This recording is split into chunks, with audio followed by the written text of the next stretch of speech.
Y மேரி மரோ not in the final battle. இந்த boys சீரிஸோட ஃபினாலில மேரி ஏன் ஃபைட்டுக்கு வரல? அவரோட பவர்ஸ் ஹோம்லேண்டரோட மோஸ்ட் பவர்ஃபுல். ஆனா பாய்ஸ் அதை யூஸ் பண்ணல.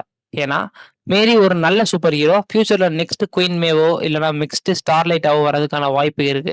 அதனாலதான் வந்து பாய்ஸ் வந்து மேரி மரோ அந்த ஃபைட்டுக்குள்ள வர விடாம பண்ணிட்டாங்க. ஸோ இது வந்து ஃபியூச்சர்ல வந்துட்டு ஹோம்லேண்டர் மாதிரி இன்னொருத்த புதுசா வந்தாலும் அப்ப மேரி மரோ வந்து கண்டிப்பா வந்து ஹெல்ப் பண்ணுவா. ஸோ அதுக்காக தான் வந்து மேரி மரோ உள்ள கொண்டு வரல. மற்றபடி மேரி மரோ கேரக்டர் வந்து அவ்வளோ வேஸ்ட் பண்ணிட்டாங்கன்னு சொல்ல முடியாது பாய்ஸ்ல. பட் வேஸ்ட் தான். ஏன்னா ஜென்வி சீசன் 3யுமே கேன்சல் பண்ணிட்டாங்க.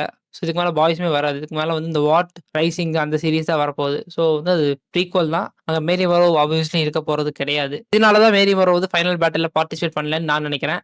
இத பத்தி உங்களோட தாட்ஸ வந்து கீழ கமெண்ட்ல சொல்லுங்க. கைஸ் அப்படியே நம்ம வீடியோக்கு ஒரு லைக்க போட்டு நம்ம சேனல் சப்ஸ்கிரைப் பண்ணிட்டு பாருங்க. அதுவரை உங்களிடமிருந்து விடைபெறுவது உங்கள் எஸ்டிஆர்.